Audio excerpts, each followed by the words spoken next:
menarik di Astro dan Astro Go. Siapa di sebalik kostum dalam Demas Singa Malaysia? Setiap Jumaat jam 9 di Astro Warna 127 dan 107 HD. Gegar Vaganza kembali membariskan penyanyi-penyanyi berpengalaman. Saksikan mereka dalam Gegar Vaganza musim ke-7 setiap Ahad 9 malam di Ria 124 atau 104 HD. Saksikan filem Kluster, filem seram tentang bagaimana 3 orang pelajar yang terperangkap di Kolej Kediaman selepas Perintah Kawalan Pergerakan dikuatkuasakan. Langgan sekarang di Astro First 480 atau langgan filem antarabangsa melalui Astro Best 481. Saingan sepak takraw Liga Premier minggu keempat akan bermula dari 11 Oktober hingga 13 Oktober di Astro Arena 801 dan 802 HD. Dan kaki bola, saksikan Liga Perdana Inggeris musim 2020-2021 di Astro Super Sport 3, saluran 813 HD, 833 SD atau di saluran UHD 780. Hiburan dan aksi sukan menarik untuk anda sekeluarga hanya di Astro dan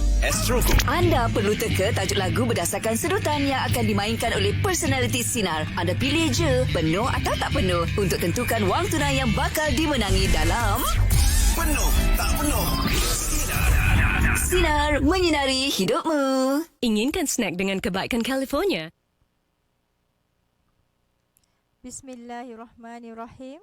Assalamualaikum warahmatullahi wabarakatuh. Salam sejahtera dan salam sayang dari FEP. Terlebih dahulu, marilah kita merafakkan rasa syukur dan kehadrat Allah Subhanahu Wa Taala kerana limpah kurnia dan izinnya dapat kita bersama-sama di Minggu Mesra Siswa Fakulti Ekonomi dan Pengurusan sesi 2020-2021 yang diadakan buat julung kalinya secara atas talian bagi mengamalkan norma baru akibat daripada wabak pandemik COVID-19. Bagi pihak pengurusan fakulti, tahniah dan selamat datang diucapkan kepada semua pelajar-pelajar baharu kerana telah berjaya memasuki ke Fakulti Ekonomi dan Pengurusan Universiti Kebangsaan Malaysia. Hadirin sekalian, tanpa melengahkan masa, majlis kita pada pagi ini dimulakan dengan sesi bersama pengurusan fakulti bersama pelajar Fakulti Ekonomi dan Pengurusan. Walau bagaimanapun, saya bagi pihak pengurusan fakulti memohon maaf kerana Dekan Fakulti Ekonomi dan Pengurusan tidak dapat hadir bersama-sama kita pada pagi ini kerana beliau kurang sihat, dan saya mohon mendoakan kesejahteraan beliau supaya kembali sihat walafiat seperti sedia kala. Baiklah, sesi kita pada pagi ini dimulakan dengan ucapan alu-aluan oleh Timbalan Dekan Prasiswazah Fakulti Ekonomi dan Pengurusan. Seterusnya akan disambung oleh timbalan-timbalan dekan. Tapi sebelum itu, izinkan saya memperkenalkan barisan pengurusan tertinggi fakulti. Di sebelah kanan saya, yang paling dekat dengan saya adalah yang berbahagia Profesor Madya Datin Dr. Nurliza Abdullah, Timbalan Dekan Prasiswazah Fakulti Ekonomi dan Pengurusan. Di sebelah beliau adalah yang berbahagia Profesor Madya Dr. Tamat Sarmidi, Timbalan Dekan Penyelidikan dan Inovasi Fakulti Ekonomi dan Pengurusan. Seterusnya, saya memperkenalkan yang berbahagia Profesor Madya Dr. Muhammad Daud Ismail, Timbalan Dekan Jaringan dan Penjanaan Fakulti Ekonomi dan Pengurusan. Dan di hujung sekali, saya perkenalkan yang berusaha Encik Anthony Uli Anak JT, Penolong Pendaftar Kanan Fakulti Ekonomi dan Pengurusan. Okey, jadi saya mulakan majlis kita pada pagi ini dengan ucapan alu-aluan yang berbahagia Profesor Madya Datin Dr. Nurliza Abdullah, Timbalan Dekan Prasiswazah Fakulti Ekonomi dan Pengurusan. Majlis dengan segala hormatnya mempersilakan. Assalamualaikum dan selamat sejahtera kepada semua pelajar. Mula-mula saya nak ucapkan tahniah ya, kerana telah berjaya memasuki Fakulti Ekonomi dan Pengurusan ya. Tahniah saya ucapkan. Okey, bersama kita sekarang kita ada Timbalan Dekan Siswazah ya, Prof Madya Dr. Sofiah Auzir.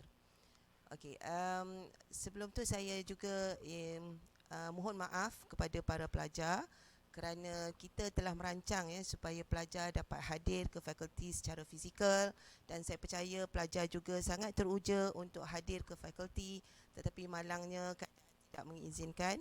Dan yang lebih utama ialah kita semua sihat ya, dan itu yang lebih penting sebab walau bagaimanapun kita perlu pastikan kesejahteraan semua pihak ya. Tapi walaupun pelajar-pelajar berada di kampung ataupun ada yang berada di college, tetapi kita percaya semua akan dapat belajar dengan baik, insyaAllah dengan secara dalam talian. Ya. Sebelum itu saya nak perkenalkan diri saya. Nama saya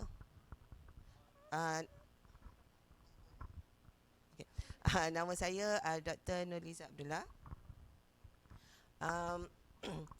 Saya adalah timbalan dekan Prasiswazah yang baru.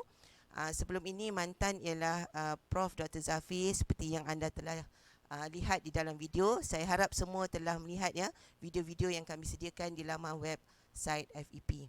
Jadi sesi ini kita telah anjurkan beberapa sesi bersama timbalan dekan, bersama ketua program dan juga penolong-penolong dekan. Dan saya percaya pelajar-pelajar perlu dengar sesi-sesi ini dan juga bertanya soalan ya. Setelah menonton video, anda semua boleh bertanya soalan sebab kita nak satu sesi yang interaktif supaya jika ada sebarang kemusykilan dan sebagainya kita boleh jawab. Saya serahkan kepada timbalan dekan yang seterusnya. Terima kasih kepada yang berbahagi Profesor Madya Dr. Nurliza Abdullah. Okey, seterusnya mungkin kita memperkenalkan Timbalan Dekan Pendidikan dan Inovasi Profesor Madya Dr. Tamat Sarmidi. Okay, Assalamualaikum warahmatullahi wabarakatuh dan selamat pagi kepada semua rakan-rakan dan juga para pelajar.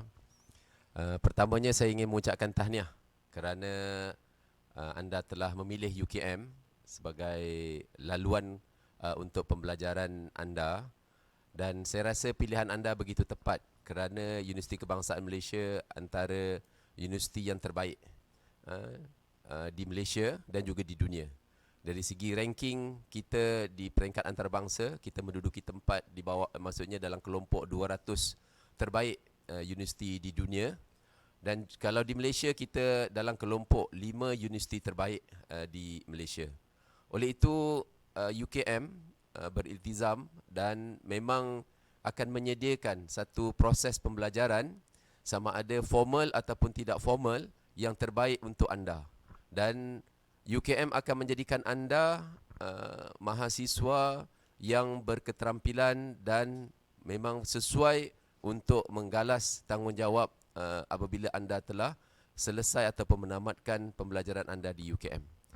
Oleh itu, dengan suasana sekarang, dengan adanya pandemik COVID-19, kita Universiti Kebangsaan Malaysia bersungguh-sungguh dan kita menyediakan prasarana dan juga platform untuk pembelajaran yang bersesuaian dengan suasana semasa. Saya harap kehadiran para pelajar sekian tidak akan terganggu dengan pandemik ini, dan saya berharap proses pembelajaran akan berjalan lancar, yang mana pelajar-pelajar walaupun mungkin tinggal di pelbagai tempat, ada yang di Sabah, ada di Sarawak, ada di utara Malaysia, utara Semenanjung, ada yang di selatan Semenanjung, ataupun di mana juga anda berada, anda harus selalu menghubungi pihak pengurusan universiti, terutamanya Timbalan Dekan Dr. Nurliza, kerana apabila kita mempunyai hubungan yang baik dengan universiti, kita akan senantiasa maklum akan perkembangan-perkembangan terkini ataupun proses-proses pembelajaran terkini, yang mana dengan proses pembelajaran ini kita akan senantiasa maju ke hadapan. Walaupun kita tinggal jauh daripada kawan-kawan, kita berseorangan, bukan masa berseorangan kita tanpa keluarga, tapi kita bersama keluarga kita, tapi janganlah perkara ini menjejaskan proses pembelajaran kita. Kerana dengan norma baru, walaupun kita tidak biasa, tapi kita akan terus meningkatkan keupayaan proses belajar dan pembelajaran ini, dan kita akan memastikan Universiti Kebangsaan, terutamanya Fakulti Ekonomi dan Pengurusan, memastikan pelajar-pelajar yang telah dipilih masuk akan menjalani proses pembelajaran dengan sempurna dan terbaik. Saya mengucapkan tahniah sekali lagi, dan saya harap anda senantiasa menjaga kesihatan dan anda senantiasa menjaga SOP dalam suasana sekarang. Terima kasih. Oh, baiklah, terima kasih kepada Dr. Tamat atas amanah yang disampaikan ya. Cukup terbaiklah pada pendapat saya. Okey, seterusnya kita serahkan kepada Yang berbahagia Profesor Madya Dr. Muhammad Daud Ismail, Timbalan Dekan Jaringan dan Penjanaan FEP untuk menyampaikan ucapan aluan. Terima kasih. Assalamualaikum warahmatullahi wabarakatuh dan selamat pagi kepada semua pelajar, dan saya ucapkan selamat datang ke UKM dan tahniah kerana anda telah diterima masuk untuk belajar di Fakulti Ekonomi Pengurusan Universiti Kebangsaan Malaysia. Saya Profesor Madya Dr. Muhammad Daud Ismail dan saya adalah Timbalan Dekan Jaringan dan juga Penjanaan.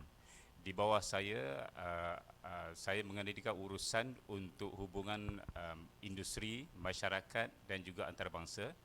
Di bawah hubungan industri, masyarakat dan antarabangsa ini ada beberapa program, antaranya ialah latihan industri yang mana anda semua akan wajib untuk menghadiri latihan industri untuk pelajar-pelajar sarjana muda pentadbiran perniagaan. Anda akan, dan juga sarjana muda ekonomi akan mengikuti latihan industri pada semester 2 tahun terakhir, dan untuk pelajar-pelajar sarjana muda perakaunan pula akan menghadiri latihan industri pada semester 1 tahun 4 ataupun tahun akhir.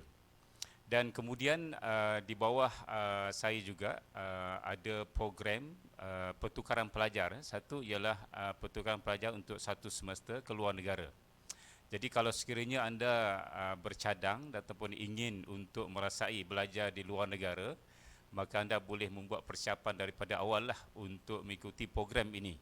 Dan anda boleh mengikuti program ini pada tahun 1 ataupun tahun 2 ataupun tahun 3 untuk pelajar-pelajar sarjana muda ekonomi dan juga pentadbiran perniagaan. Dan untuk pelajar-pelajar perakaunan, anda boleh juga menghadiri pada tahun 2, tahun 3 juga untuk mengikuti program ini. Dan FEP adalah salah satu daripada fakulti di UKM yang sangat aktif untuk bekerjasama dengan universiti luar negara. Antaranya ialah universiti di Sweden, di Korea, di Jepun, di Thailand, Indonesia dan beberapa negara lain. Dan kita juga dalam proses untuk mengadakan MOA bagi pertukaran pelajar dengan universiti-universiti di Perancis dan juga Australia. Untuk selain daripada itu, di bawah saya juga mengurus hal ehwal penjanaan bagi Fakulti Ekonomi Pengurusan. Okey, sekali lagi saya ucapkan selamat datang dan tahniah kepada anda semua kerana telah diterima untuk belajar di universiti, salah satu daripada universiti penyelidikan di Malaysia dan salah satu daripada universiti terbaik di Malaysia. Assalamualaikum warahmatullahi wabarakatuh. Terima kasih kepada Dr. Daud Ismail. Okey, seterusnya izinkan saya untuk memperkenalkan Timbalan Dekan yang kecil molek di sebelah saya. Profesor Madya Dr. Sofia Ahmad Al-Zair, Timbalan Dekan Siswazah Fakulti Ekonomi dan Pengurusan. Saya mempersilakan. Terima kasih. Assalamualaikum warahmatullahi taala wabarakatuh. Selamat pagi kepada anak anda pelajar-pelajar baru sekalian. Saya Sofia Al-Zair adalah Timbalan Dekan Siswazah. Dalam erti kata lain, kalau anak anda sekalian selesai buat sarjana muda, boleh saja kontak Siswazah FEP untuk sambung sarjana dan juga PhD. Untuk makluman, saya mula sampai ke UKM ini pada tahun 1988 sebagai pelajar sarjana muda perakaunan. Jadi kalau anak anda semua sekalian yang berminat untuk tahu daripada senior ataupun super senior lah, boleh saja kontak saya, insya-Allah. Dan sebagai pelajar UKM, sebenarnya untuk sambung belajar di luar negara, kita ada banyak peluang. Bagaimana saya berpengalaman untuk menyambung 2 degree ataupun 2 ijazah selepas sarjana muda, iaitu yang pertama sarjana di England dan juga PhD di Australia. So sekali lagi saya ucapkan tahniah dan selamat datang kepada semua. Terima kasih kepada Dr. Sofia. Tahun pertama Dr. Sofia di UKM sebagai pelajar pada tahun 1988, saya baru sahaja lahir ke dunia masa itu. Betapa lamanya tempoh tersebut Okey, selepas betul. Okey, selepas saya memperkenalkan timbalan-timbalan dekan, tidak lengkap sekiranya pengurusan fakulti tidak mempunyai ketua dalam pentadbiran kan. So seterusnya izinkan saya untuk memperkenalkan yang berusaha, Encik Anthony Uli Anak JT, penolong pendaftar kanan Fakulti Ekonomi Pengurusan. Saya mempersilakan Encik Anthony untuk memperkenalkan. Terima kasih pengacara majlis. Nama saya Anthony Ulik Anak. Maafkan saya. Nama saya Anthony Ulik Anak JT, ya, Ketua Pentadbiran Fakulti Ekonomi dan Pengurusan UKM, ya. Saya ingin mengambil peluang kesempatan ini merakamkan syabas dan tahniah kepada pelajar-pelajar baru yang baru saja mendaftarkan diri di UKM dalam suasana pandemik COVID-19 ini. Memang mencabar, namun ada platform yang telah disediakan oleh universiti. Saudara-saudari telah mendaftar melalui secara dalam talian online, ya. Di Fakulti Ekonomi dan Pengurusan sebenarnya Anda bertuah terpilih untuk memasuki fakulti ini secara khususnya dan UKM secara amnya, yang mana seperti dimaklumkan di awal tadi, universiti ini merupakan universiti yang antara yang terbaik di dunia dalam kategori 1%, ya, terbaik di dunia. Dan bersyukur, ya, karena saudara-saudari terpilih masuk meneruskan pengajian di fakulti ini. Saya ingin memperkenalkan tugas saya sebagai ketua pentadbiran di fakulti ini. Salah satu bagian yang penting untuk support pengurusan fakulti yaitu ada staf-staf pelaksana, ya. Staf-staf pelaksana ini adalah support pada sistem pengajaran, pembelajaran di fakulti ini, ya, selain pensyarah yang terlibat secara langsung dalam pembelajaran, pengajaran, dan kita menyokong sepenuhnya segala usaha yang dijalankan di fakulti, khususnya dalam hal ehwal pentadbiran fakulti, hal ehwal kewangan, hal ehwal sumber manusia di fakulti, ya. Jadi di fakulti ini saudara-saudari akan banyak berurusan dengan kalau pelajar prasiswaza, yaitu di Sekretariat Prasiswaza, ya. Di situ anda nanti akan banyak berurusan baik penambahan khusus, penataran khusus, ya, dan apapun pertanyaan yang berkaitan dengan hal ehwal pelajar mengenai urusan akademik, banyak berurusan di bagian prasiswaza, ya. Kalau anda melanjutkan lagi pelajaran ke peringkat siswaza, kita juga ada Sekretariat Siswaza yang akan menguruskan pelajar-pelajar yang siswaza, khususnya pelajar sarjana dan PhD, ya. Jadi peluang dan kesempatan ini sekali lagi saya ingin merakamkan tahniah dan syabas kepada saudara-saudari yang telah berjaya masuk ke fakulti ini dan UKM amnya. Terima kasih. Jadi selesai sudah Barisan Pengurusan Tertinggi Fakulti memperkenalkan sekretariat masing-masing. Jadi pihak majlis merakamkan setinggi-tinggi penghargaan dan terima kasih kepada timbalan-timbalan dekan dan juga penolong pendaftar kanan fakulti bersama-sama kita pada sesi pada pagi ini. Selesai sudah sesi pertama kita pada pagi ini. Jadi sebelum kita ke slot seterusnya, suka saya ingatkan kepada pelajar semua, kepada yang masih belum menonton video taklimat daripada Barisan Pengurusan Tertinggi Fakulti, jangan lepaskan peluang dan jangan lengahkan masa untuk ke medium YouTube kita ataupun di medium Telegram fakulti untuk menjawab bersedia untuk menjawab kuis taklimat pada sesi 2021. Jadi kuis ini akan berlangsung dan boleh dicapai mulai 5 Oktober 2020 Isnin pada pagi ini. Telah pun dibuka, ya, kuisnya sehingga 6 Oktober 2020 Selasa, iaitu esok pada jam 6 petang. Jadi seterusnya kita telah mendengar semua ucapan aluan-aluan daripada Barisan Pengurusan Fakulti. Jadi diingatkan juga kepada para pelajar yang mempunyai soalan berkaitan dengan program masing-masing, boleh terus mengemukakan soalan tersebut secara live di YouTube dan juga di Facebook. Tetapi saranan saya adalah mengemukakan soalan tersebut di medium YouTube. mohon nyatakan nama dan berasal daripada program mana, dan tuliskan soalan yang ingin diajukan. Dan soalan yang terpilih akan dibaca pada slot kedua selepas ini, iaitu slot Jom Tanya Ketua Program.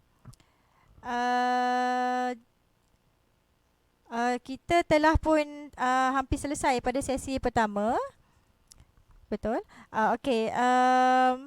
Jangan pergi ke mana-mana. Okey, sebab kita akan sambung pada jam 10 pagi. Dah boleh mula untuk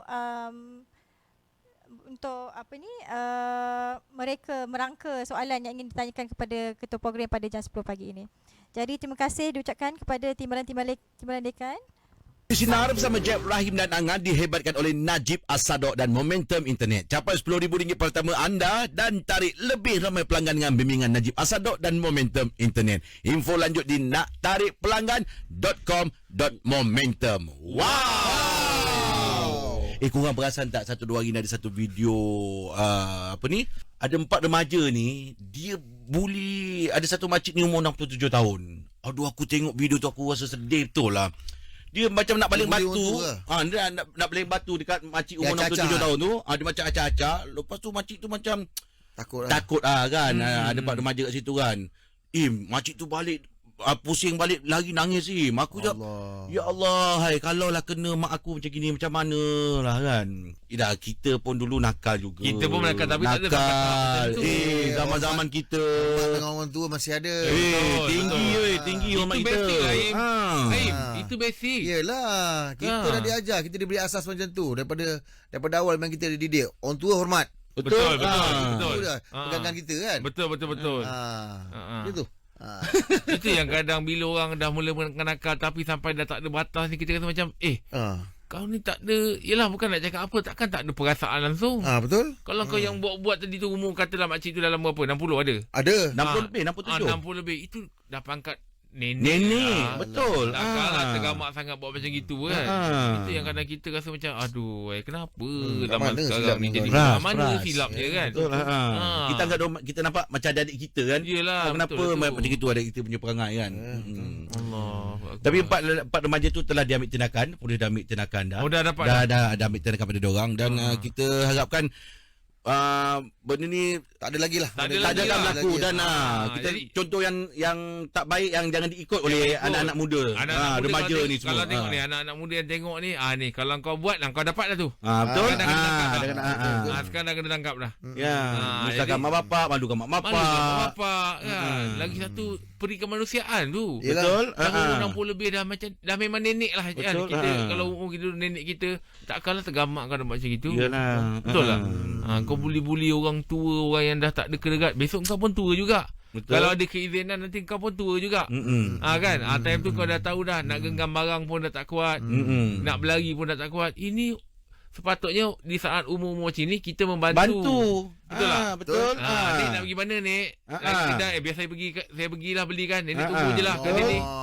Itulah lagi cantik kan. Betul. Ini orang tengah ni kau aduh. Allah kita harap tak ada lagi perkara macam ni berulang Janganlah. Betul lah. Okey, kita dah sampai penghujung hari ni. Kita nak ucapkan terima kasih kepada flyliners kita dan sebentar nanti ada Kak dalam Sembang Sinar dan jangan lupa esok kita akan berjumpa lagi. Assalamualaikum warahmatullahi wabarakatuh. Pagi di Sinar, menyinari hidupmu, layan je. Terima kasih semua. Hari-hari kalau tak gaduh, memang tak sah. Awak memang orang yang cerewet. Panas tak boleh, sejuk tak boleh, makan tak ada sudu tak boleh, makan tak ada pinggan tak boleh. Too much sangat ni Wak. Too much sangat. Inilah Hafni dan Elizad dalam Duo Sinar. Perwatakan mereka yang ceria pasti akan menghiburkan petang anda bermula jam 3 petang. Dengarkan kisah-kisah yang tular melalui segmen Kisahnya. Yang Gian nak menyanyi tu, joinlah Chorus Sinar. Disiaga dan lenaku kuntum kerinduanmu untuk mempersembah sayang padamu. Buktikanlah dengan menyertai Duo Sinar dalam segmen Kanda versus Dinda serta cerita menarik untuk dibincangkan dalam segmen Cerita Duo. Petang anda tak lagi membosankan bersama Duo Sinar bersama Hafni dan Elizad bermula 3 petang setiap Isnin hingga Jumaat hanya di Sinar, menyinari hidupmu. Bila cakap pasal duit dan ringgit, bukan sekadar sembang je. Tapi ringgit di Sinar ada lebih daripada tu. Dapatkan tips-tips kewangan dan cara pengurusan kewangan berkesan oleh Encik Samsudin Abdul Kadir dan cara untuk membuat simpanan yang lebih bermanfaat. Terbaik! Sambil-sambil tu, ketahui kelebihan membuat tabungan di SSPN. Jangan lupa, Ringgit di Sinar setiap Selasa jam 12.30 hari di Sembang Sinar dibawakan oleh SSPN. Sertai bulan menabung SSPN 2020 dari 1 hingga 31 Oktober dan peluang memenangi hadiah-hadiah menarik. Maklumat lanjut di Facebook PTPTN Official. Simpan, simpan, simpan. Jaminan masa hadapan. Hanya di Sinar, menyinari hidupmu. Penuh tak penuh. Peluang menang sebahagian daripada RM9,000. Teka tajuk lagu berdasarkan sedotan lagu yang akan dimainkan oleh personaliti kami. Hanya di Sinar, menyinari hidupmu. Choco Dubs lebih dari sedap. Choco Dubs lebih dari sedap. Sambil menceria pendapatan di jana, kualiti antara bangsa, cita rasa Malaysia. Choco Dubs lebih dari sedap. Choco Dubs lebih dari sedap. Lebih dari sedap. Kualiti antarabangsa, cita rasa Malaysia. Info lanjut di chocodubs.com.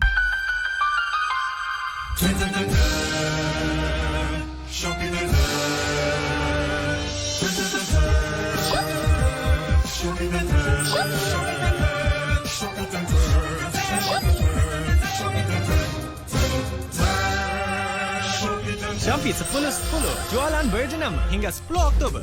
RM10 penghantaran percuma dan berjuta diskaun berjenama. Beli sekarang.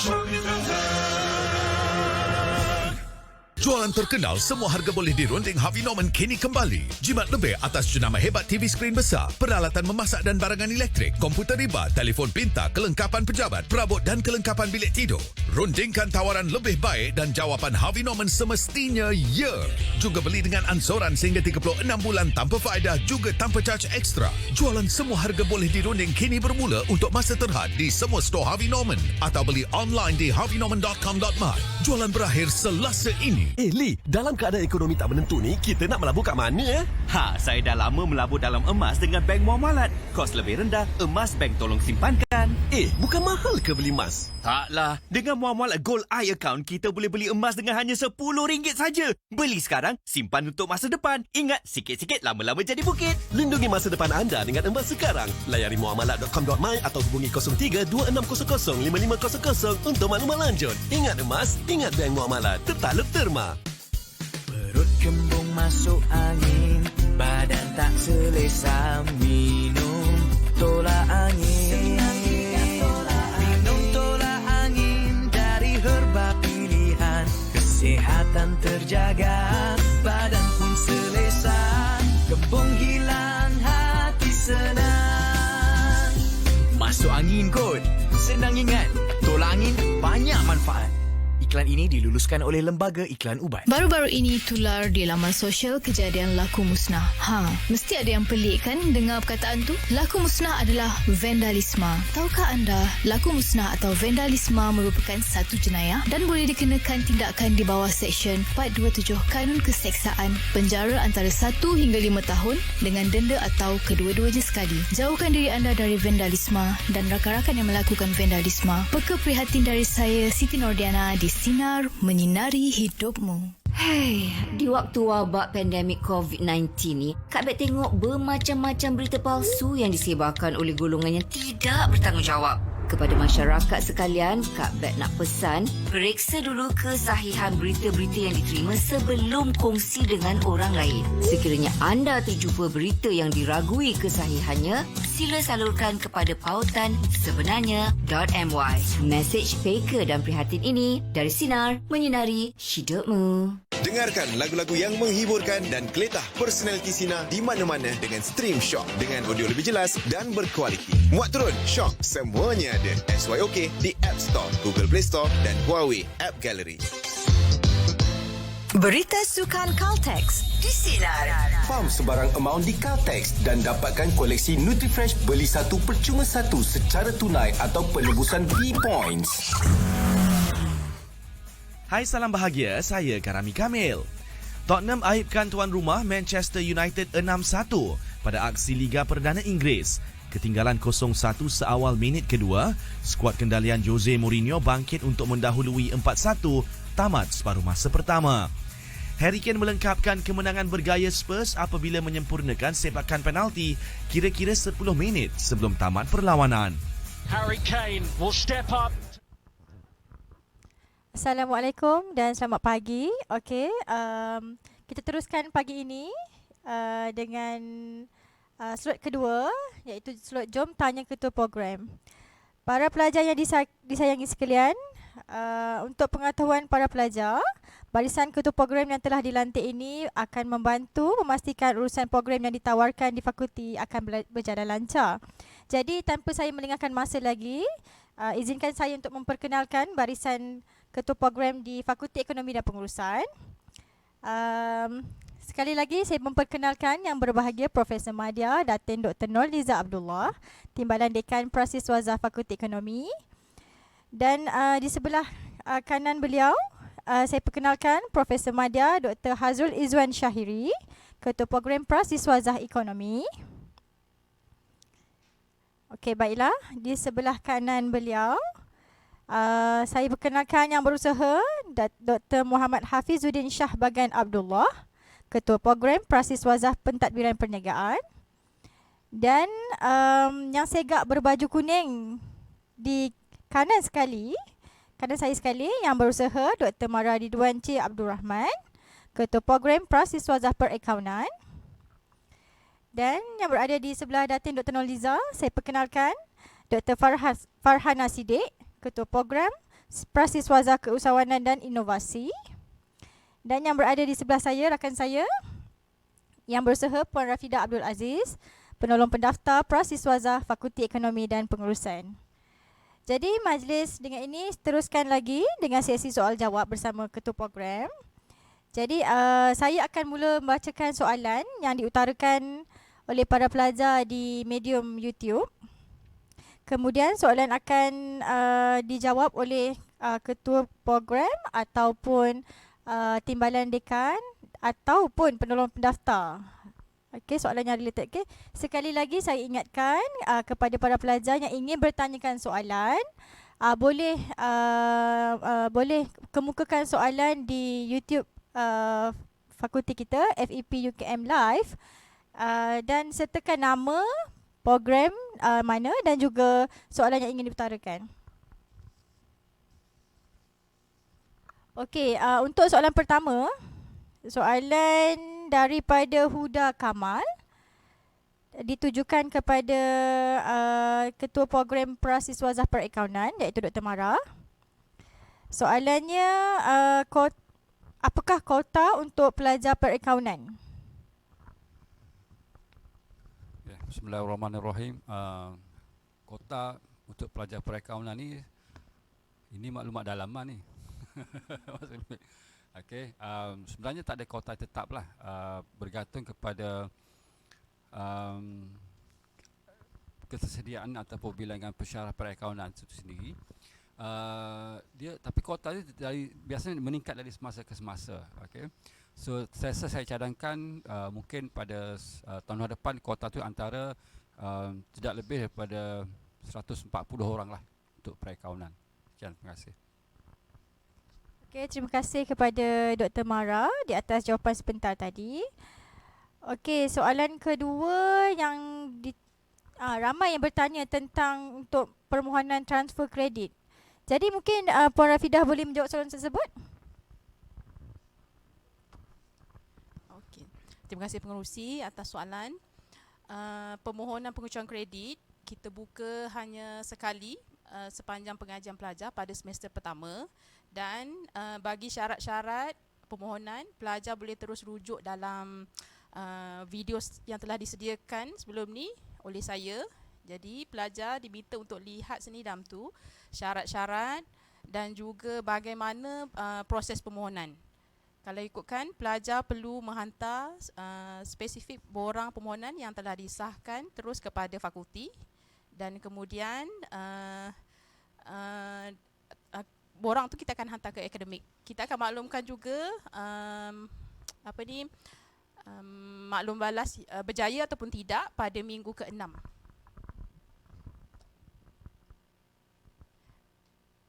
Jelas ke?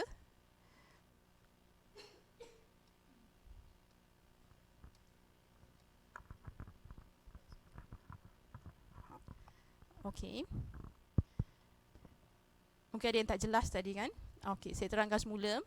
Bagi permohonan pengecualian kredit, hanya dibuka kepada pelajar kategori diploma. Dan pelajar diminta untuk melihat video yang telah disediakan untuk mengetahui syarat-syarat untuk memohon pengecualian diploma, pengecualian kredit bagi kategori diploma, dan permohonan hendaklah dihantar selewat-lewatnya minggu kedua kepada fakulti, dan pengumuman rasmi berkaitan keputusan akan dimaklumkan dalam minggu ke-6. Itu saja. Okey, jadi jelas ya jawapan yang dijawab oleh Puan Rafida. Okey, untuk soalan seterusnya kepada Timbalan Dekan, tentang pengajaran dan pembelajaran, adakah menggunakan dalam bahasa Inggeris atau bahasa Malaysia? Okay, Assalamualaikum, terima kasih pada soalan tu. Okey, untuk pengetahuan semua pelajar, kebanyakan kursus akan dikendalikan dalam bahasa Malaysia, bahasa Melayu ya. Tetapi terdapat sebilangan kursus yang telah kita pilih yang akan dikendalikan sepenuhnya dalam bahasa Inggeris. Tujuan kita ialah untuk memastikan pelajar diberi pendedahan kepada penggunaan bahasa Inggeris, sebab kita dimaklumkan ya oleh pihak industri bahawa pelajar perlu kepada pemahaman dan juga penggunaan glosari perniagaan dalam bahasa Inggeris. Oleh itu, untuk semester bermula daripada semester ini, kita telah pilih dalam lebih daripada 10 kursus ya yang akan dikendalikan sepenuhnya dalam bahasa Inggeris. So pengenalan kursus ini ke dalam bahasa Inggeris itu dilakukan secara berperingkat. Jadi pelajar tak perlu risau ya, kita bukan menilai penguasaan bahasa Inggeris secara total, tetapi kita lebih kepada penerapan bahasa Inggeris untuk penggunaan pelajar di kemudian hari. Jadi jangan risau, dalam buku program kita telah kita akan nyatakan nanti setiap mata pelajaran, setiap kursus yang akan dikendalikan dalam bahasa Inggeris. Tetapi yang lain-lain akan dikendalikan dalam bahasa Melayu sepenuhnya.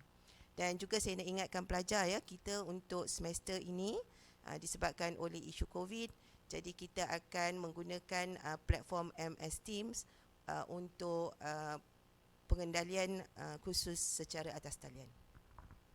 Terima kasih. Okey, saya rasa jawapan tersebut jelas. Dan untuk soalan seterusnya, daripada pelajar bernama Kate Wong, Alia dan juga Maizatul Akmal. Soalannya, boleh ke sekiranya membuat pertukaran program? Maksudnya daripada program ekonomi ke program keusahawanan dan inovasi. Mungkin saya serahkan kepada Dr. Farhana untuk menjawab soalan tersebut. Ya, Assalamualaikum warahmatullahi wabarakatuh. Terima kasih atas soalan yang dikemukakan. Okey, untuk pertukaran program ni sebenarnya kami tidak menggalakkan ya, kecuali atas sebab-sebab yang munasabah lah ya. Sebabnya di tahun pertama student akan mengambil kursus yang sama, semua akan mengambil kursus yang sama, kursus teras faculty ya. Jadi saya harap penerangan tadi diterimalah ya. Maknanya kita tidak menggalakkan pertukaran program kecuali atas sebab-sebab yang tertentu dan munasabah ya. Okey, terima kasih. Terima kasih kepada Dr. Farhana. Okey, soalan seterusnya daripada Aina Abdul Latif kepada Dr. Hazrul. Untuk program ekonomi semester pertama di tahun pertama selama berapa bulan dan semester kedua pula bagaimana? Kerana soalan ini diajukan terdapat semester 3 bagi pelajar pelajar ekonomi selama 2 bulan seperti yang dinyatakan. Mungkin ada penjelasan daripada Dr. Hazrul? Okey, terima kasih kepada yang bertanya, Saudari Aina kan. Okey, saya tak pernah pula kira bulan berapa. Tapinya basically kita ada 2 semester penuh, semester 1, semester 2, iaitu selama 14 minggu. Kita ada 7 minggu kuliah, 1 minggu cuti semester break. Kemudian kita ada 8 minggu sambungan lah. So lebih kurang 4 bulan lah, kamu boleh cakap 4 bulan. Setiap minggu kita ada biasanya satu kursus 1 hari kelas sahaja. Untuk satu kursus. Semester 3 kita hanya 2 bulan sahaja. Sebab apa? Kita daripada 14 kali kelas tu kita buat satu kelas tu 2 kali seminggu. Jadi kita daripada 4 bulan jadi 2 bulan lah.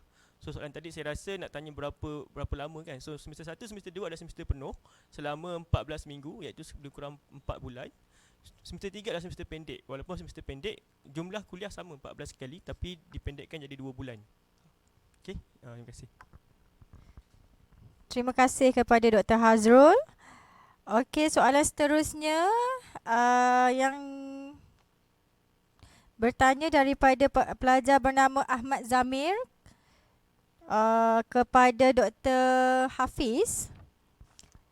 Soalannya, bagaimana sesi pembelajaran pada tahun kedua? Ada penukaran meja kos ataupun tidak, dan apa kos meja yang boleh dipilih?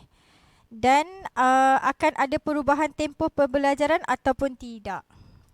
Persilakan Dr. Hafiz untuk menjawab. Okay, Assalamualaikum dan salam sejahtera. Okey, panjang soalannya. Okey, untuk pengkhususan untuk pengkhususan tahun 2, kita akan edarkan borang untuk permohonan pengkhususan pada semester 2 tahun pertama nanti. Okey, dan di situ kita akan memilihlah berdasarkan beberapa kriteria yang kita tetapkan, contohnya dari segi CGPA, okey, dan juga melepasi kursus yang kita rasakan sesuai dengan ataupun yang kita tetapkan sesuai dengan pengkhususan yang telah diberikan. Okey, untuk soalan yang kedua tu, saya rasa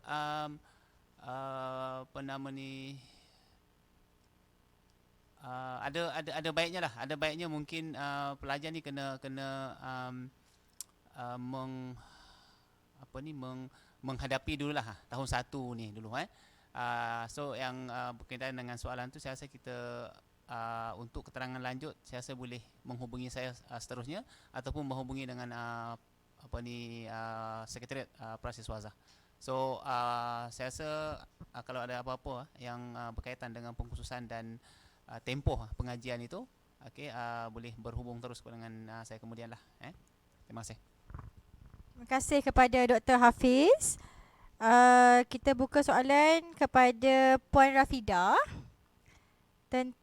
Soalan daripada Sanggit Dilian. Bagaimana prosedur pertukaran program? Mungkin Puan Rafida boleh beri pencerahan.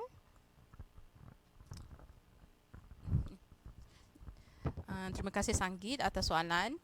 Prosedur bagi pertukaran program, pelajar boleh download ataupun muat turun borang pertukaran program melalui SMP Web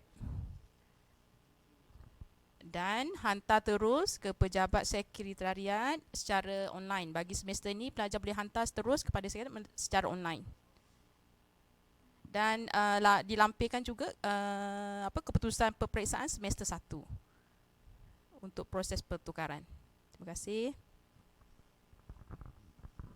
Terima kasih kepada Puan Rafida. Okey, soalan seterusnya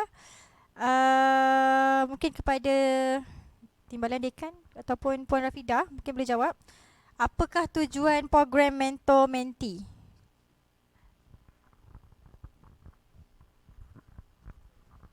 Okey, ini satu soalan yang sangat baik ya, mengenai mentor-mentee. Okay, tujuan kita buat program mentor-mentee ini ialah supaya pelajar mempunyai bimbingan, menerima bimbingan yang sepatutnya dalam proses pembelajaran mereka, ya. Jadi setiap pelajar akan diberikan satu mentor, dan seorang mentor tu dia akan ada beberapa orang pelajar di bawahnya. Jadi tujuan kita mengadakan mentor-menti ini ialah supaya pelajar boleh menerima khidmat nasihat yang dari segi akademik dan juga yang lain-lain daripada mentor yang banyak pengalaman. So mentor-mentor ini adalah pensyarah ya. Jadi pensyarah-pensyarah ini punya banyak pengalaman, mereka telah berurusan dengan ramai pelajar. Jadi mereka boleh memberi nasihat yang baik kepada pelajar bagaimana untuk mengambil kursus-kursus, jika ada masalah pembelajaran, macam mana nak handle masalah dan sebagainya. So jumpalah mentor anda dan dekatkanlah diri dengan mentor-mentor ini. Okey. Jangan jumpa mereka hanya untuk pendaftaran kursus saja. Dan selain daripada maklumat-maklumat informal yang boleh diterima daripada mentor, ada juga beberapa urusan formal yang perlu melalui mentor. Sebagai contoh, untuk mengambil kredit yang lebih ya, kredit lebih daripada sepatutnya, perlu ada persetujuan daripada mentor. Untuk latihan industri, juga memerlukan nasihat daripada mentor untuk pemilihan tempat latihan industri. Dan juga jika ada pelajar ingin membuat bukan pengkhususan, kita panggil modul, pemilihan modul juga boleh ya, berbincang dengan mentor. So mentor ini akan memberi bimbingan apa yang sesuai kepada pelajar ya. Jadi kena jumpa selalu mentor-mentor ni. Jangan jumpa mereka sekali dalam satu semester ataupun sekali setahun. Ya, tiba-tiba je mentor tengok banyaknya menti dia. Sebelum ni tak pernah pun datang jumpa. So jumpalah mentor-mentor ini. Okey, terima kasih. Terima kasih kepada Dr. Noliza. Soalan seterusnya ditujukan kepada Dr. Hafiz saya rasa. Daripada Siti Najihah, program BBA. Bagaimana tentang kredit hour kerana program akaun dibuka pada tahun kedua? Adakah boleh buat permohonan apabila kita dapat masuk program akaun nanti? Sebab saya daripada diploma akaun. Jelas tak soalannya? Soalan saya baca pun pening juga. Okey, soalan daripada Siti Najihah yang daripada program BBA. Bagaimana tentang kredit hour kerana program akaun dibuka pada tahun kedua? Adakah boleh buat permohonan apabila kita masuk ke program akaun nanti? Sebab saya daripada diploma akaun. Okey, soalan tu agak mengelirukan lah, tetapi apa yang saya faham macam inilah. Okey, untuk masuk ke program accounting ataupun perakaunan, maksudnya di permulaan pengajian tu pelajar ini perlu mengikuti program BBA terlebih dahulu lah. Okey, jadi kursus-kursus yang perlu diambil pada tahun 1 dan tahun 1 kursus-kursus yang diambil pada tahun 1 SEM 1 dan SEM 2 untuk pelajar BBA dan juga BAC nanti adalah sama sahaja. Jadi tidak perlu untuk memindahkan ataupun memohon untuk transfer kredit tu. Okey. Terima kasih. Terima kasih kepada Dr. Hafiz. Soalan seterusnya juga ditujukan kepada Timbalan Dekan kita. Mungkin Timbalan Dekan kelihatan cantik kot pada hari ini. Ramai yang suka bertanya kepada beliau. Soalan tentang apakah persediaan dan kelayakan untuk belajar ke luar negara. Mungkin adakah berkenaan dengan program mobility? Mobility. Mungkin program mobility saya rasa ni. Mungkin Datin boleh jawab? Okey, terkejut saya tiba-tiba dah masuk UKM nak keluar ke luar negara Okey, ini program mobility. Okey, kami sangat mengalu-alukan pelajar untuk membuat program mobility. Jadi untuk mohon program mobility, kita akan wawarkan kepada pelajar dari masa ke semasa bila ada program yang ditawarkan. Okey, untuk pergi ke program mobility ni, kita akan adakan temu duga. Jadi ada proses pemilihan untuk pelajar pergi ke program mobility. Tapi pelajar perlu ingat untuk program mobility ni dari segi kewangannya pelajar perlu tanggung, tapi kita ada ruang untuk pelajar mohon bantuan. Jadi kalau untuk maklumat lanjut nanti kita boleh lihat di website dan juga boleh berjumpa dengan Sekretariat Prasiswaza untuk maklumat lanjut tentang program mobility. Dan saya memang adu-adukanlah ya pelajar untuk join program mobility ni sebab ia adalah sangat baik ya untuk perkembangan dan pembangunan pelajar. Terima kasih. Terima kasih Datin Aini, Datin Noliza. Soalan seterusnya daripada Nadiatul Aini. Mungkin beliau bertanya berkenaan dengan muat. Muat bantu perlu untuk ambil semula atau tidak? Okey, Puan Rafidah, boleh menjawab soalan tersebut? Okey, Nadia ya tadi. Muat merupakan syarat masuk. Jadi pelajar yang dah ambil muat tak perlu mengambil balik muat tu. Cuma pelajar akan diminta untuk mengambil kursus-kursus bahasa Inggeris di bawah Pusat Citra. Jelas? Terima kasih. Okey, jelas rasanya tentang jawapan tersebut. Seterusnya soalan daripada Ahmad Irfan. Saya dari Asasi Pintar UKM. Bagaimana saya hendak transfer kredit dari asasi ke degree? Adakah secara automatik ataupun manual transfer? Ada pencerahan daripada Puan Rafidah? Sama soalan dia. Soalan yang sama dengan soalan yang tadi sebelum ni. Berkaitan pengecualian kredit, pelajar asasi sama juga perlu memohon melalui borang yang telah disediakan oleh Pusat Pengurusan Akademik dan majukan terus ke sekretariat.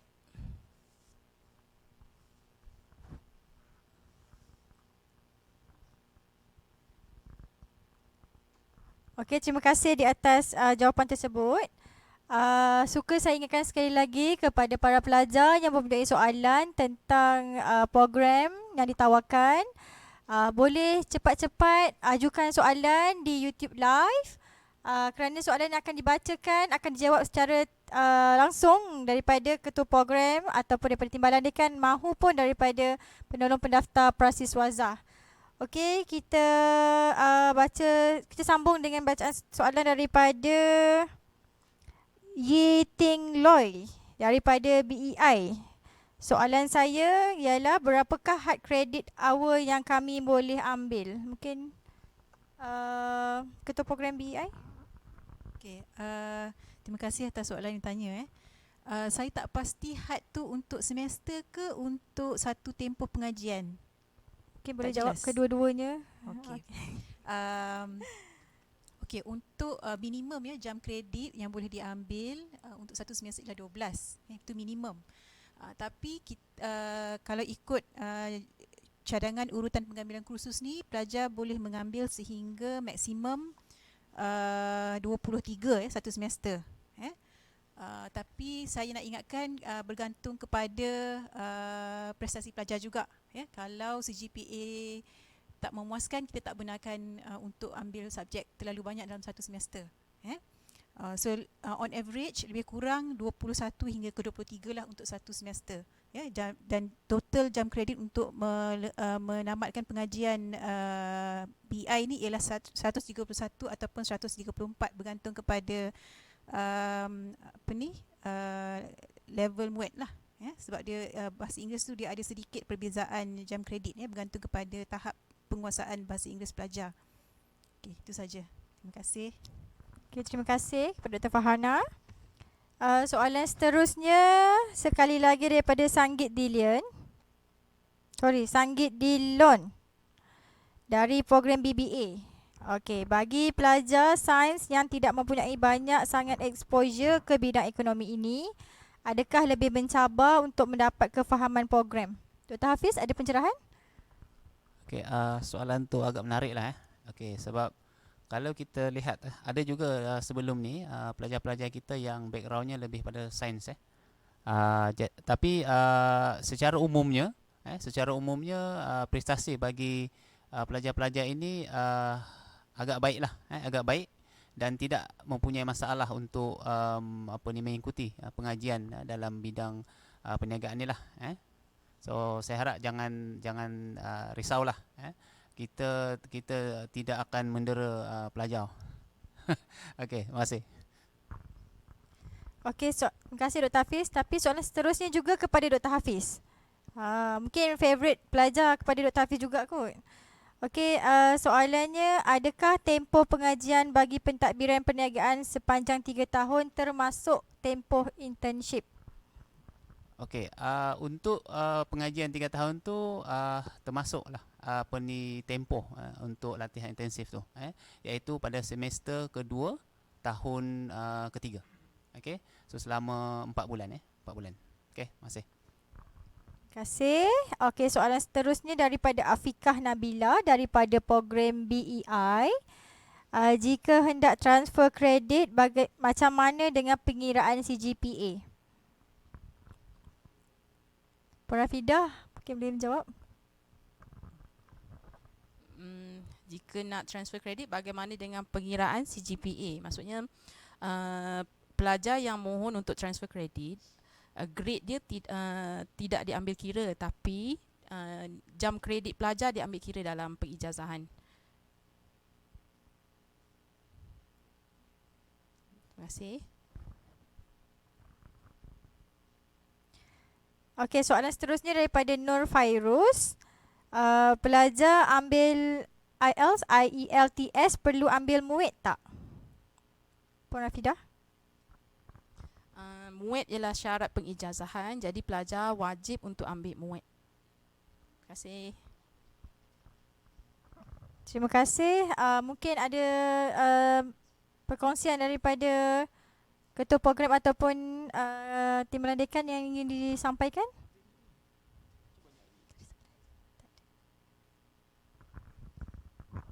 Okey, saya dapati banyak juga soalan yang bertanya berkaitan dengan pertukaran program. Okey, saya perlu jelaskan di sini, okey, untuk program BBA ke BAC itu akan kita laksanakan di tahun kedua. Jadi pelajar-pelajar BBA yang ingin ke BAC, kita ada seperti yang dikatakan oleh ketua program perakaunan tadi, kita ada kuota, ya, lebih kurang dalam 150 pelajar. Dan pelajar-pelajar ini dipilih berdasarkan CGPA, ya, dan juga kalau diperlukan ada proses temu duga. Jadi CGPA yang kita ambil adalah CGPA 3.6 ke atas, ya, untuk pergi ke program BAC. Jadi kalau pelajar-pelajar nak pergi ke program BAC, pastikan CGPA semester pertama dan kedua mesti melebihi 3.6, ya. Nah, pertukaran program kami tak galakkan. Jadi daripada BEC, BCons ataupun BEI ke BAC kita tak galakkan, kecuali jika ada sebab-sebab yang munasabah, ya. Okey, untuk proses penukaran program perlu melalui permohonan. Jadi kena mohon, barulah kita akan proses dan kita akan sama ada luluskan atau tidak luluskan itu berdasarkan kepada keputusan mesyuarat. Ya, tapi walau bagaimanapun, di mana anda berada, sama ada dalam program BBA, BEC ataupun BAC, anda semua berada di bawah dan juga BEI, anda semua berada di bawah Fakulti Ekonomi dan Perusahaan, dan insya-Allah, ya, sepanjang kami di fakulti ini, graduan-graduan kami sangat diminati oleh pihak industri. Jadi jangan risau, ya, dengan program. Yang penting mestilah keputusan mestilah baik, keputusan mesti cantik, jadi tidak ada masalah untuk anda mendapatkan pekerjaan di luar sana. Okey, mungkin ada apa-apa yang nak ditambah, yang isu-isu yang penting? Okey, Amirul Ashraf daripada program BBA, Datin. Soalannya, boleh bagi tahu wajib ke tidak setiap pelajar untuk join aktiviti di dalam fakulti? Dan juga macam mana macam kena masuk persatuan atau kelab untuk setiap semester? Perlu ke join? Okey. Soalan ni sebenarnya sepatutnya pelajar dah tahu, ya, masa di sekolah dulu join tak persatuan-persatuan. Wajib join kan?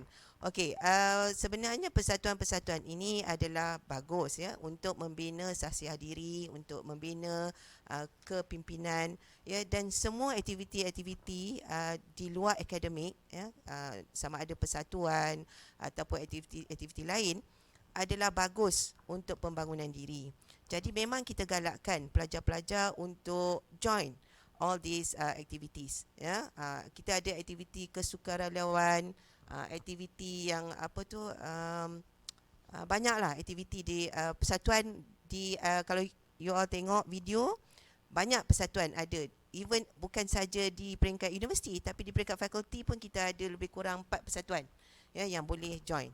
Jadi sila masuk ya, you must be active dalam persatuan-persatuan ini.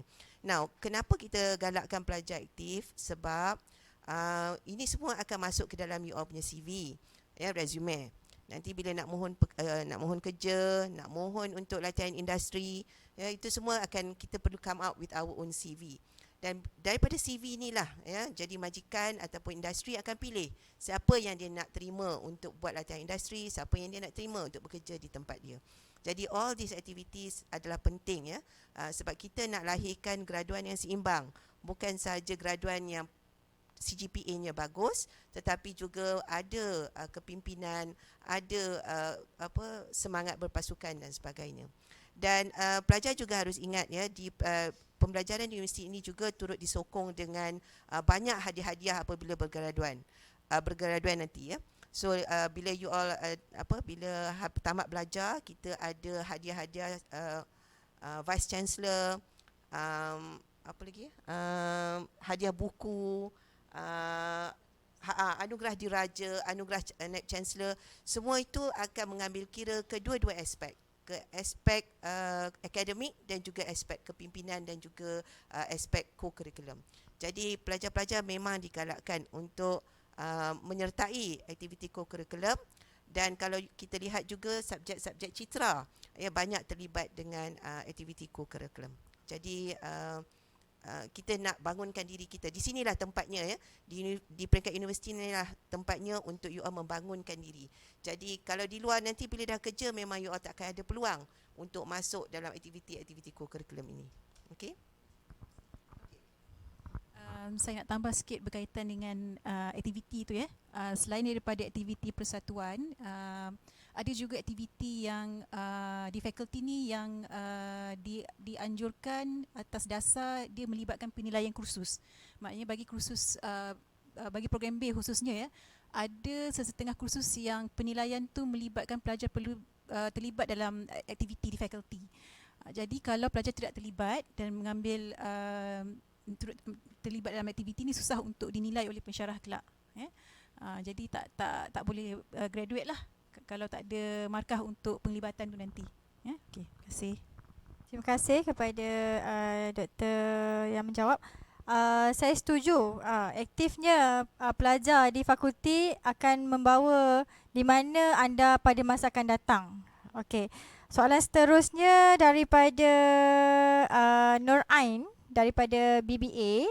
Boleh terangkan sedikit mengenai pendaftaran subjek Puan Rafidah ataupun subjek? Terima kasih atas soalan. Pendaftaran subjek, pelajar dah boleh mula untuk mendaftar mulai 12 hari bulan Oktober ni. Dan saya telah sediakan juga maklumat-maklumat penting berkaitan tarikh-tarikh, bila untuk gugur tambah kursus, bila untuk untuk gugurkan kursus, dan secara lanjutnya dalam video, dan pelajar boleh terus rujuk tarikh-tarikh penting tu beserta dengan kalender akademik. Juga petang ni akan ada sesi bersama pelajar PMFEP. Jadi untuk mengetahui lebih lanjut macam mana nak daftar dalam sistem SMP, jadi pelajar boleh join live di IG PMFEP petang ni selepas sesi dengan UKM Career.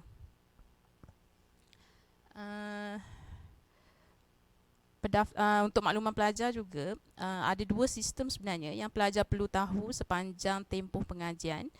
Satu sistem SMP web, sistem pelajar, dan satu lagi UKM Folio. Jadi fakulti telah muat naik cara-cara untuk bagaimana nak buat pendaftaran kali pertama dalam video yang telah disediakan. Pelajar boleh terus muat turun manual tu terus daripada laman web FPP Prasiswaza.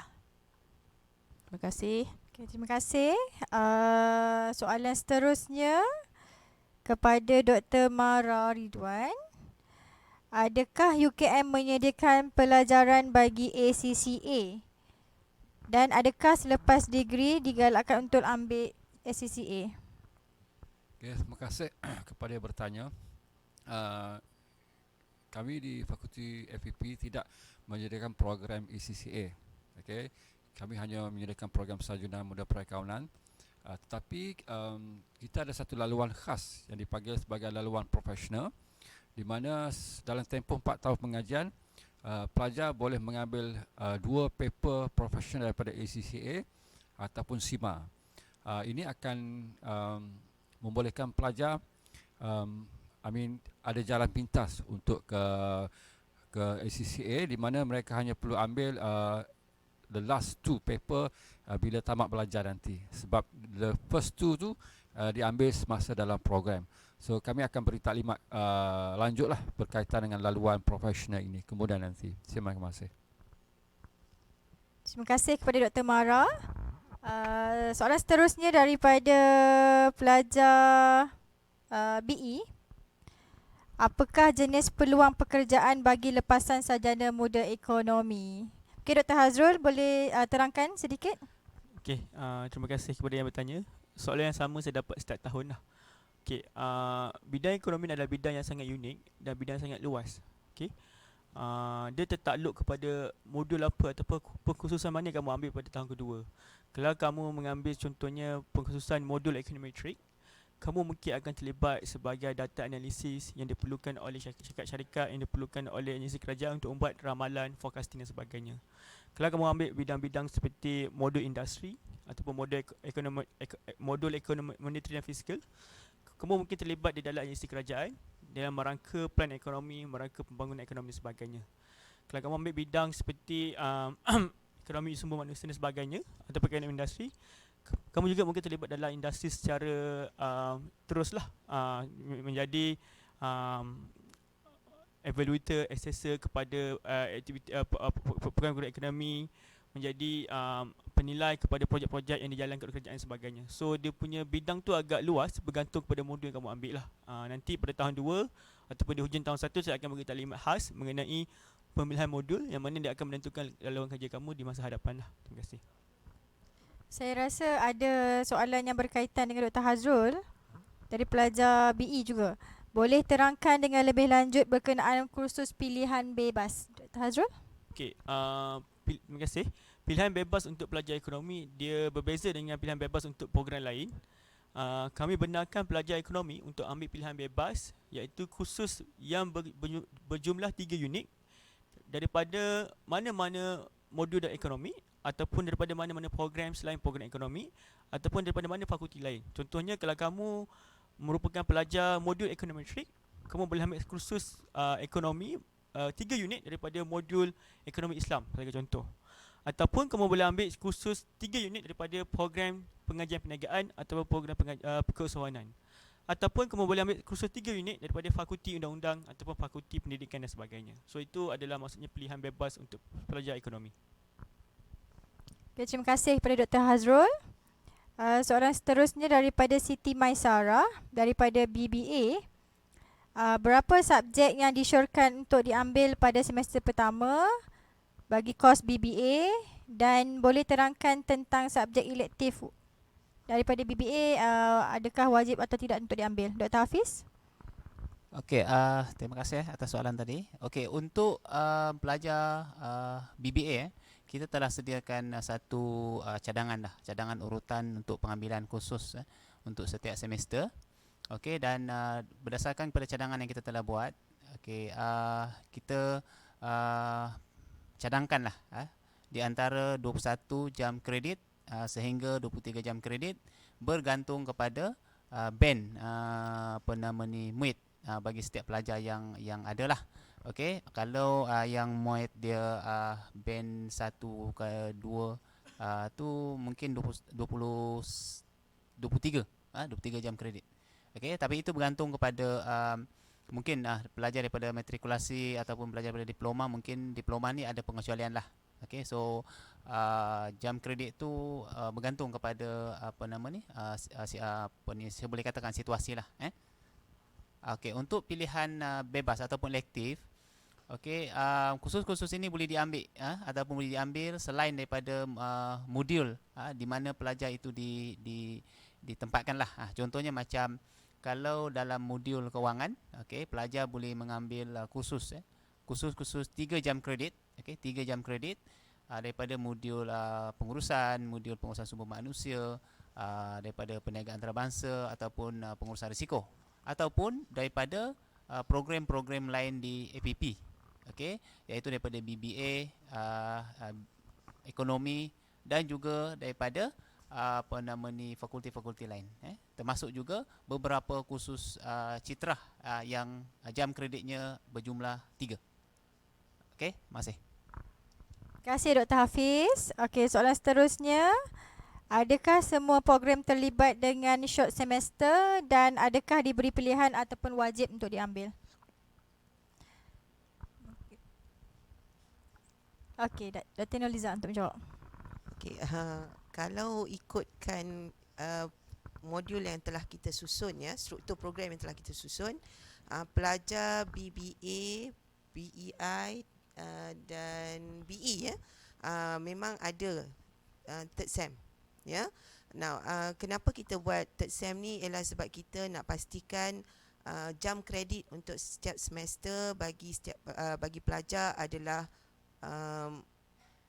boleh dibawa lah, you can carry the credit hours. Sebab kita kalau tanpa third sem ni nanti terlalu banyak credit hours dan ini mungkin akan menjejaskan CGPA nanti. That's why kita ada third sem. Tapi pelajar kita taklah wajib, kan? Boleh, kalau dia nak buat boleh, tapi dia kena pandai susun khusus supaya nanti dia dapat bergraduat dalam tempoh masa 3 tahun. Tapi kalau you tak datang third sem tu macam susah sikit lah, sebab nanti setiap semester credit hours you akan jadi lebih, dan juga takut nanti subjek, sebab kita kena ingat, ya, subjek yang khusus-khusus tu tak ditawarkan setiap semester. Ada khusus-khusus yang kita hanya tawarkan semester 1, ada khusus-khusus yang kita tawarkan semester 2. Jadi sebab itu kita dah aturkan struktur program supaya pelajar-pelajar dapat bergraduat dalam tempoh 3 tahun tu tadi. Jadi untuk maklumat lanjut, saya nampak ada banyak juga soalan tanya apa khusus-khusus yang perlu diambil. Ini semua boleh dirujuk kepada buku panduan Prasiswaza, dan juga silalah tonton video-video yang telah penat ketua-ketua program sediakan, ya, untuk pelajar semua. Jadi tonton video tersebut, ya, dan juga dan rujuk buku program untuk tahu apa khusus-khusus yang perlu diambil dan boleh diambil. Terima kasih kepada Datin Noliza. Betul, saya setuju. Memandangkan video telah pun dimuat naik di YouTube. Dalam video tersebut banyak maklumat yang boleh didapati. Jadi mungkin ada setengah soalan yang dapat dijumpai jawapannya dalam buku panduan tersebut. Okey, bagi soalan seterusnya kepada Dr. Farhana, ada 2 soalan. Sebelum tu saya nampak ada soalan tanya kat mana nak tengok video. Okey. Video tu ada diletak di website Prasiswaza, ya, di bawah pelajar baru. Di bawah menu pelajar baru, bawah tu ada senarai banyak video, ada 9 kalau tak silap saya video, ya, yang boleh ditonton. Dan video-video ini akan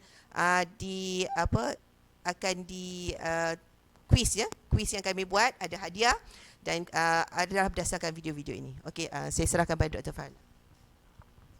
Okey, soalan kepada Dr. Farhana. Ada 2. Yang pertama, latihan industri Bay ada ke tidak? Dan soalan kedua, boleh tak terangkan sedikit tentang aktiviti dan hala tuju selepas pengajian bagi program B, memandangkan program ini masih baharu? Okey. Pertama sekali terima kasih atas soalan. Berkaitan dengan latihan industri untuk program B, tak ada latihan industri bagi program B, tetapi ada beberapa kursus B yang kita jalankan dengan kerjasama pihak industri. Ya.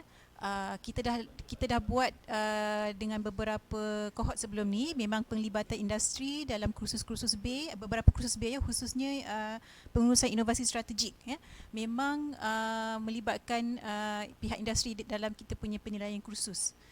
So tak ada, untuk soalan pertama tu tak adalah, untuk latihan industri memang tak ada, ya, untuk B.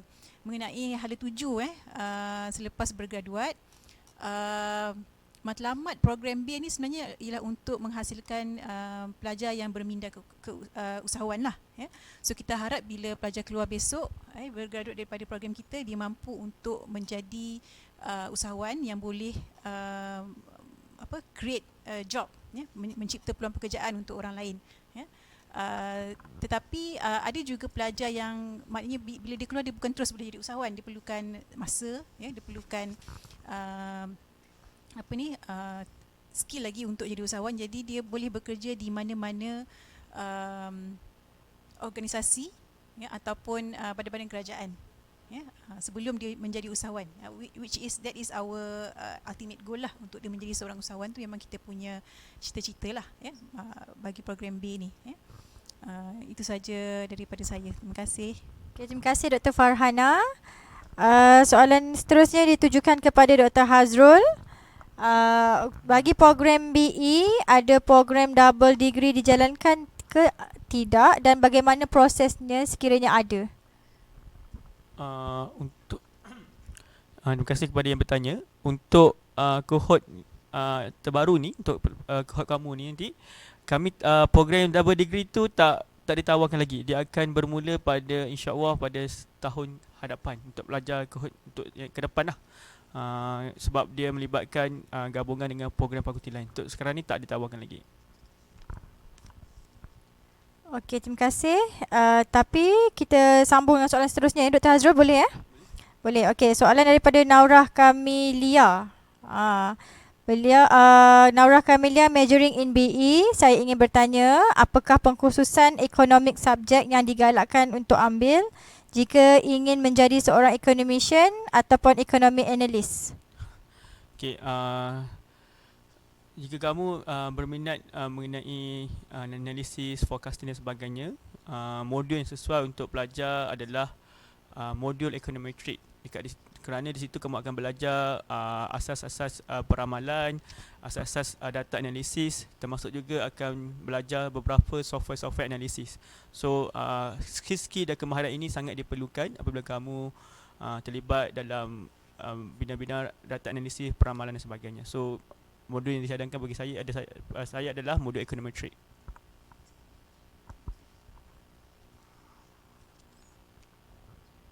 Okey, sekali lagi saya ingatkan kepada pelajar yang mempunyai soalan, cepat-cepat, kita ada beberapa minit sahaja lagi yang tinggal untuk bertanya kepada ketua-ketua program, kepada timbalan dekan, Prasiswazan dan juga kepada penolong pendaftar FEP.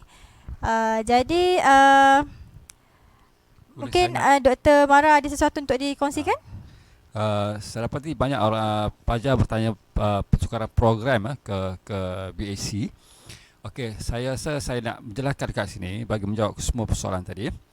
Seperti yang maklum, kemasukan ke program perakaunan terdapat kuota dan kita akan beri keutamaan kepada pelajar BBA. Okey. Kalau ada lebihan, itu bergantung kepada budi bicara timbalan dekan lah untuk diberi kepada pelajar ekonomi ataupun pelajar keusahawanan. Okay. Tapi biasanya kita akan bagi kepada BBA dan biasanya kuota itu penuh lah. Okey, permohonan boleh dibuat pada hujung semester pertama. Okey, syarat dia PNGK seperti yang disebut oleh timbalan dekan itu 3.6.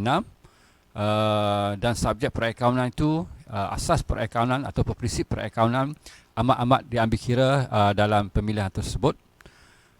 Dan selepas anda berjaya, anda ditukar ke dalam program perakaunan dan jumlah kredit anda adalah 150 jam kredit yang perlu dihabiskan dalam tempoh 4 tahun.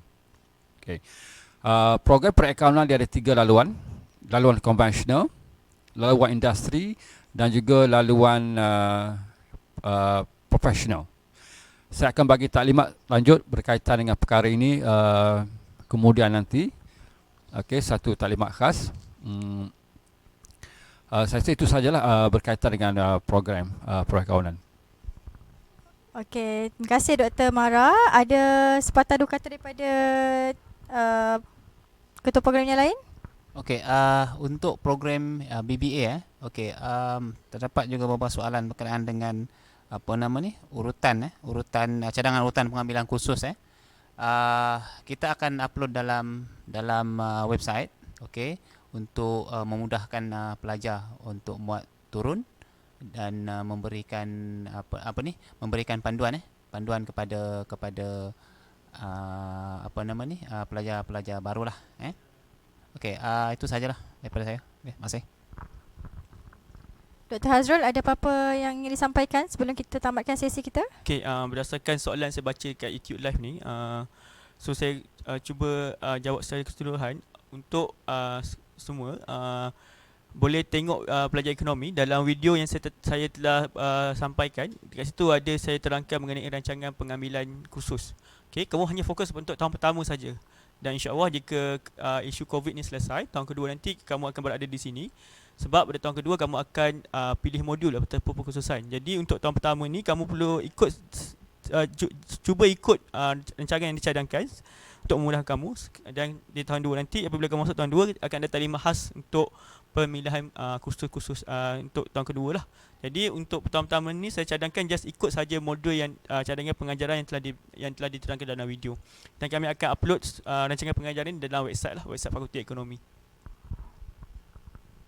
Terima kasih. Kepada Datin Dr. Noliza, mungkin ada kata-kata terakhir sebelum sesi berakhir?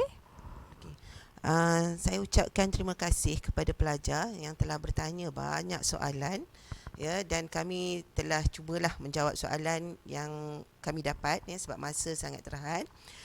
Saya nampak ada banyak soalan tentang citra. Jadi selepas sesi ni kita ada sesi bersama penolong dekan. Jadi masa tu you all boleh tanyalah, ya, tentang citra. Okey, tapi insya-Allah saya tahu tak semua soalan dapat kami jawab sekarang, tapi jika ada sebarang pertanyaan lain nanti boleh ajukan kepada ketua-ketua program, kepada mentor, kepada saya, ya, dan juga kepada sekretariat untuk mendapatkan lebih maklumat lanjut. Dan jangan lupa like kami punya Facebook dan juga subscribe kepada YouTube, ya. Tekan apa dia orang kata? Tekan loceng.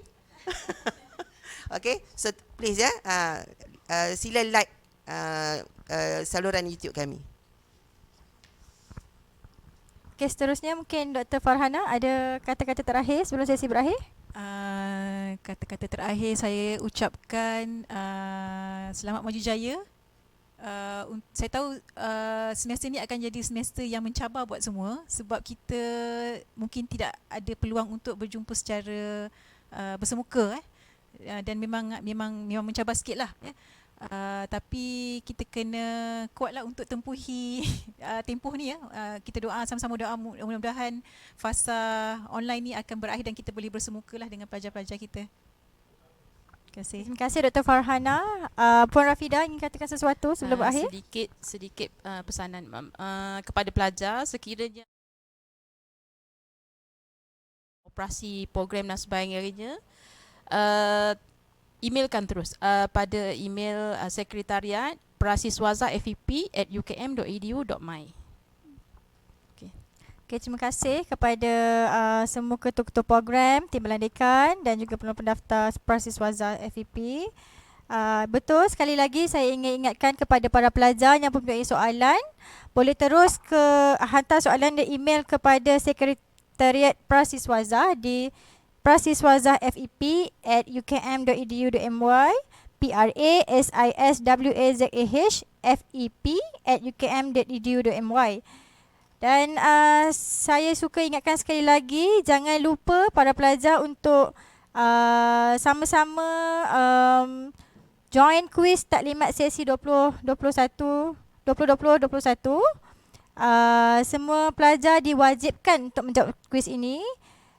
Langkah kedua, masukkan nama sebenar, jangan menggunakan nama timangan ataupun nickname ke dalam your quizzes name. Dan seterusnya, menjawab kuis ini, pelajar mesti terlebih dahulu menonton video-video taklimat daripada timbalan dekan, penolong dekan dan semua ketua program.